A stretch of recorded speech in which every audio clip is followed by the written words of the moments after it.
Assalamualaikum warahmatullahi wabarakatuh. Salam sejahtera untuk kita semua. Perkenalkan, nama saya Hadi Maksudi dari Fakultas Teknik Elektro.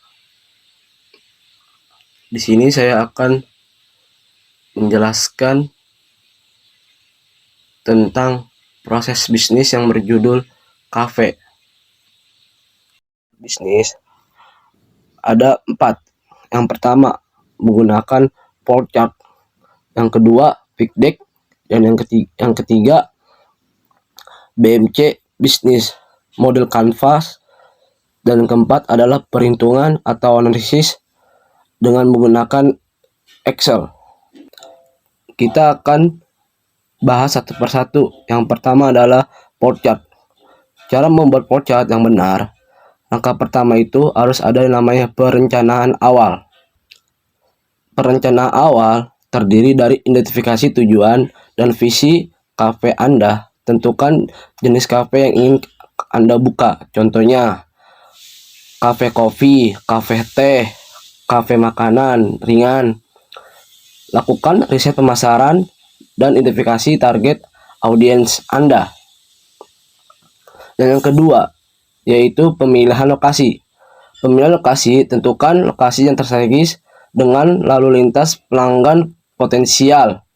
Pertimbangkan aspek lingkungan sekitar dan persaingan di daerah tersebut. Yang ketiga, perizinan. Kita harus, namanya buka usaha, kita harus ada izin, memperoleh izin dan perizinkan yang diperlukan dari otoritas setempat dan badan pemerintahan terkait. Yang keempat, perencanaan menu. Perencanaan menu dengan variasi minuman dan makanan sesuai dengan tujuan dan target pasar Anda. Hitung harga yang kompetitif. Pengadaan. Yang kelima itu pengadaan peralatan dan bahan baku. Tentukan peralatan dapur dan peralatan kafe yang diperlukan. Identifikasi pemasok untuk bahan baku serta kopi, teh, gula, susu, dan makanan lainnya. Langkah selanjutnya yang keenam. Yang keenam itu adalah perekrutan dan pelatihan karyawan. Rekrut staf untuk dapur, layanan pelanggan, dan kebersihan. Berikan pelatihan kepada karyawan dengan standar kualitas, keamanan, pangan, dan layanan pelanggan. Langkah selanjutnya yang ketujuh, yaitu pemasaran dan promosi. Tentukan strategis pemasaran termasuk media sosial, iklan, dan promosi khusus. Buat identitas merek dan desain logo untuk kafe Anda. Langkah selanjutnya pembukaan dan operasional. Tentukan tanggal pembuatan resmi dan persiapkan untuk soft opening. Untuk soft opening, mulai operasional sehari-hari dan pastikan semuanya berjalan dengan lancar. Langkah selanjutnya pemantauan dan evaluasi. Pantau kinerja kafe secara berkala, dapatkan umpan balik dari pelanggan dan karyawan, evaluasi kinerja menu, promosi, dan strategi pemasaran, pengembangan, dan inovasi. Berdasarkan umpan balik dan evaluasi, lakukan perubahan dan peningkatan yang diperlukan. Pertimbangan untuk pengembangan menu baru atau mengadakan acara khusus untuk meningkatkan daya tarik kafe tersebut. Itu adalah langkah-langkah membuat flowchart bisnis kafe menggunakan pitch deck. Apa saja yang ada di dalam pitch deck? Yang pertama, pasti ada namanya produk. Yang kedua, permasalahan dalam menjalankan usaha. Apa aja permasalahannya. Yang ketiga, yang namanya ada permasalahan, pasti ada namanya solusi. Yang keempat, yaitu adalah sasaran pemasarannya. Sasaran pemasaran itu yang kita jual, sasarannya siapa nih? Bisa bisa orang tua ke bawah, atau dari umur sekian ke atas, atau anak kampus, anak perkantoran. Dalam bisnis yang saya buat, yaitu adalah kafe. Kafe yang pertama adalah produk. Produk yang saya jual ada roti bakar, kentang goreng, kue pancong, dan kue cubit, dan lain-lainnya. Itu yang tadi adalah makanan. Yang produk yang kedua adalah minuman. Minumannya ada varian jus, varian kopi, varian teh, dan lain-lainnya. Setelah kita ketahui produk yang kita jual, yang selanjutnya adalah permasalahan. Permasalahan dalam bisnis yang pertama adalah konsep bisnis dan lokasi tidak sinkron. Yang kedua, layanan pelanggan yang buruk. Yang ketiga, cinta rasa menu yang tidak stabil. Yang keempat, karyawan sering berganti. Setelah dalam bisnis ada permasalahan, langkah selanjutnya adalah solusi. Solusi yang pertama adalah membuat standar operasional prosedur. Yang kedua, terus melakukan perbaikan menggunakan bahan baku yang ekonomis dan berkualitas. Selanjutnya menciptakan menu yang unik dan yang menarik.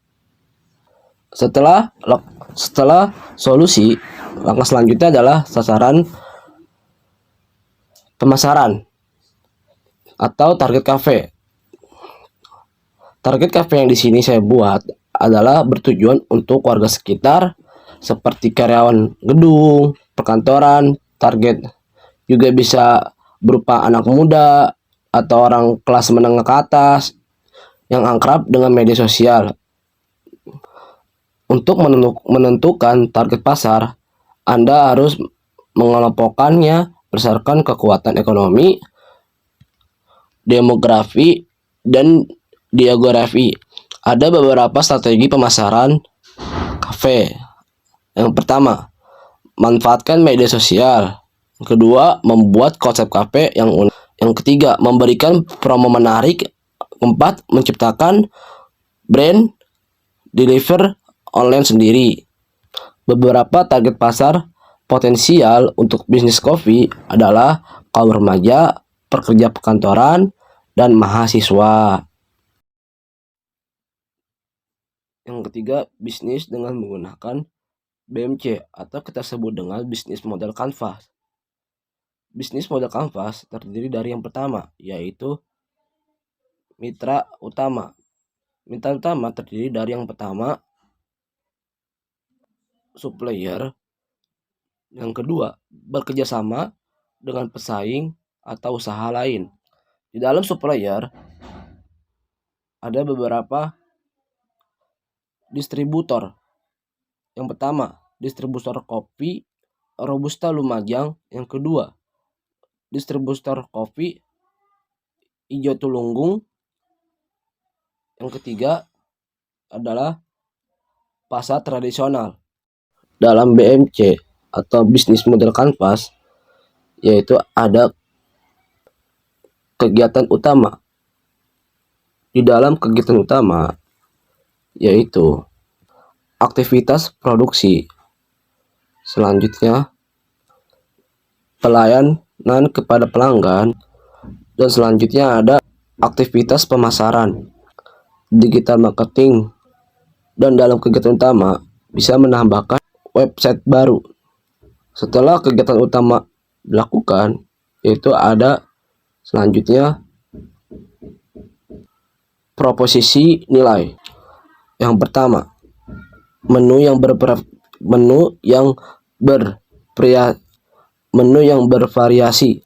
Yang kedua, tempat yang nyaman. Yang ketiga, ada fasilitas toko yang terdiri dari ada WiFi, charger ponsel, dan meeting room. Dan yang keempat, harga terjangkau. Dan yang kelima, inovasi dan varian produk. Setelah proposisi nilai, langkah selanjutnya adalah hubungan dengan pelanggan. Bagaimana cara membuat hubungan pelanggan itu baik? Yang pertama, lakukan pelayanan dengan ramah. Yang kedua, kompensasi pelayanan. Yang ketiga, testimoni sosial media. Yang keempat, harga promo. Yang kelima, pembuatan member card.